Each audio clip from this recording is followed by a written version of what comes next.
মন্ত্র কি? সমীর জিজ্ঞাসা করেছে। বাবা, মন্ত্র দু রকমের।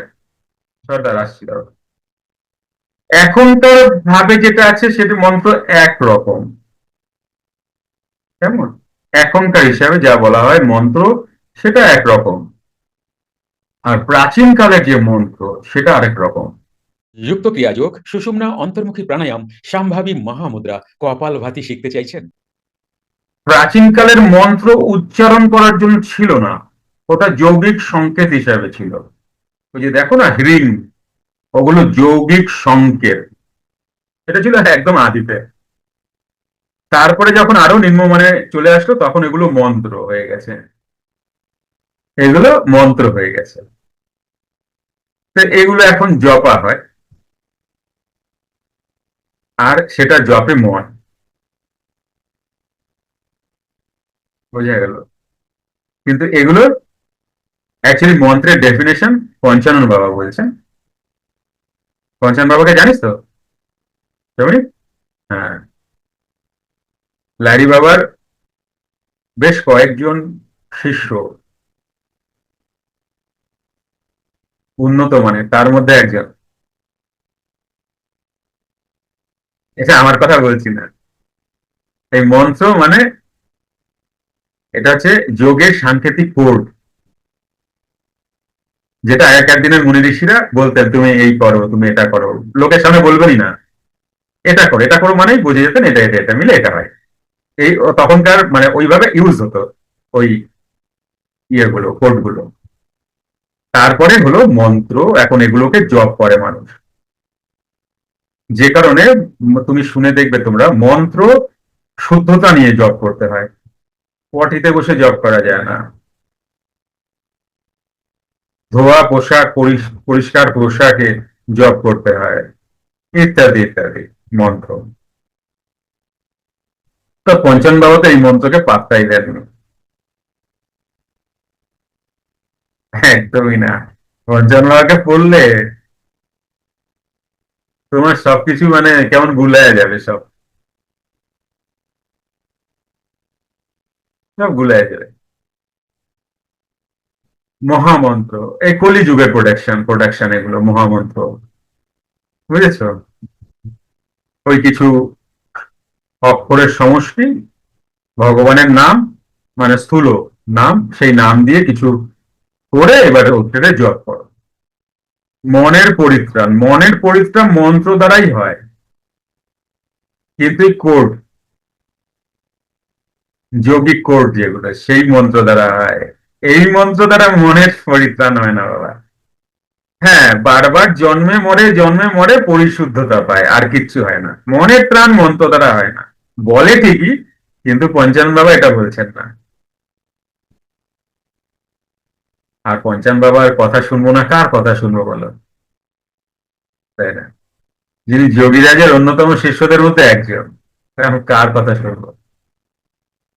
এখনকার সাধু সন্ন্যাসীর কথা, না পঞ্চান বাবার কথা? কার কথা শুনবে? হাসি করি দাঁড়াও। এই আত্মতত্ত্বের যোগ বিয়োগ গুণ ভাগ, এও বাবা, এই কথাগুলো এখনকার। আত্মা তো নিজেই এক তত্ত্ব বিশেষ, যাকে জানতে হয়।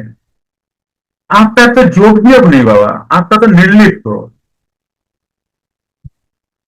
আত্মার কোনো যোগ বিয়োগ গুণ ভাগ কিচ্ছু নাই, যদি তুমি গীতাকে মানো। কিচ্ছু নাই, ও নির্লিপ্ত।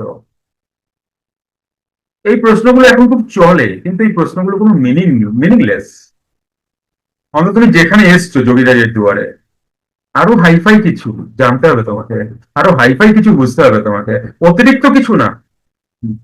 মানে যতটা ঠিক ততটাই জানা উচিত, অতিরিক্ত কিছু জেনে লাভ নেই। তুমি আবার আরেক তর্ক বিতর্কে ফেসে যাবে। একেই তো কত জানা নিয়ে আমরা ফেসে আছি, এত জানি, আর যা জানি তা মন দ্বারা রচিত, সেখানেই পড়ে পড়ে মরছি। তাই না? বারবার তো মরতেই হচ্ছে। কিন্তু তুমি যদি অধিক সাধনা করো, তুমি বুঝে যাবে মৃত্যু আসে, আসতেই পারে, কিন্তু কোনো অসুবিধা তোমার হবে না। এই ফিলিংটা এসে যাবে তোমার। হ্যাঁ, মৃত্যুর সাথে হয়তো তুমি তখনই খেলা করতে পারবে না, বাট তুমি ভীতও নও। কারণ কি জানো? তুমি তো মনে করো সাধক তখন অতটা তো যোগী অবস্থা নয় সাধকের, কিন্তু সাধকের সারেন্ডার এসে গেছে, যে কারণে মৃত্যু তো প্রভুই তো, বেঁচে আছি প্রভুই তো, এটা ডিপ নলেজ হয়ে যায় তার। সুতরাং মৃত্যুকে আর ভয় সে পায় না। বুঝেছো কথাটা?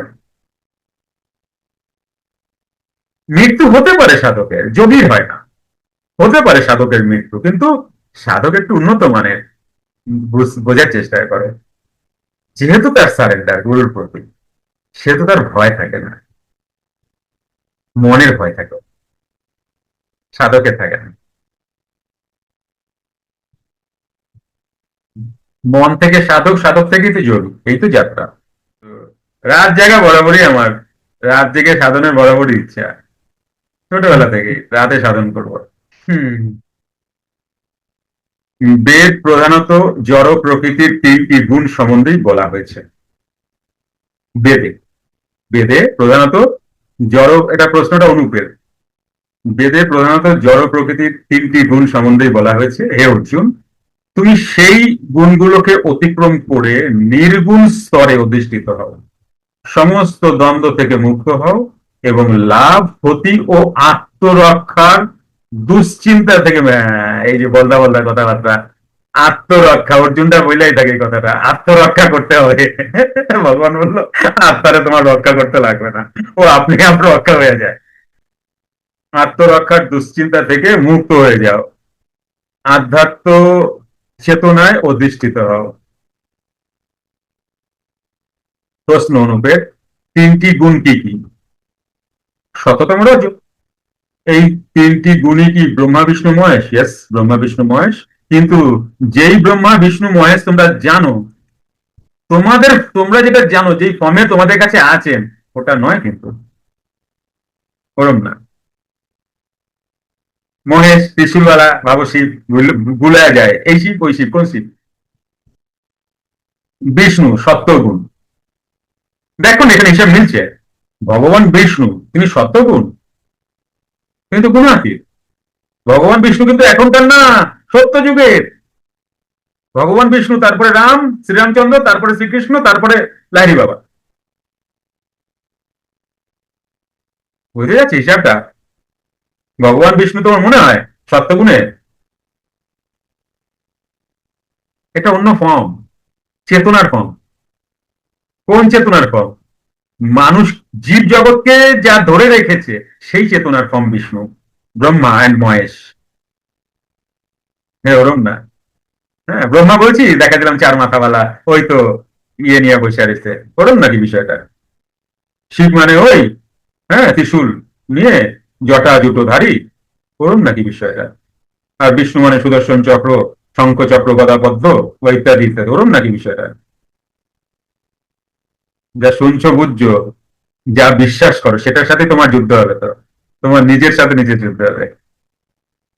যা শুনে রাখছো বুঝে রাখছো, যে দিল্লির থেকে সরতেও চাও না, সরলে যেন একটা কি হয়ে যাবে, আমি ধ্বংস, মানে আমি কে? যদি জিস্ট করো, আমি আমার বিলিভ, বিশ্বাস, আমি যা যা বিশ্বাস করি তাই নিয়ে তো আমি। এই যে কেউ, কেউ মুসলমান, নামাজ পড়ো, এটা তার বিশ্বাস, এটাই তো উনি। এবার নামাজ থেকে সরায় দাও, বলো এই না মন্ত্র পড়ো, তারে মাইরা দেওয়া হবে? এমনি মারতে লাগবে না, সে এমনি মরে যাবে। কোন হিন্দুরে, চলো মসজিদে গিয়ে নামাজ পড়ো, এমনি মরে যাবে হিন্দুটা। তাহলে এটা কি? বিশ্বাস। তাহলে একটা মানুষ কি? বিশ্বাস।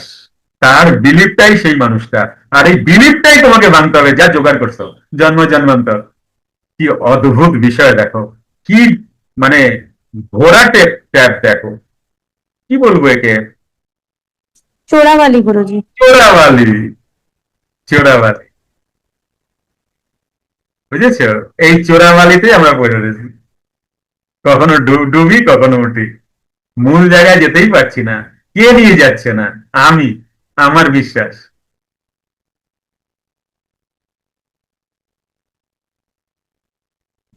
তাই না? এই মনি ভাইকে যখন যদি এখন আমাদের বাড়িতে নিয়ে আসি, মনি ভাই বাঁচতে পারবে না, বলে, আমি হিন্দুদের সাথে থাকতে পারবো না, এ কি সব করে, পারবে? পারবে না।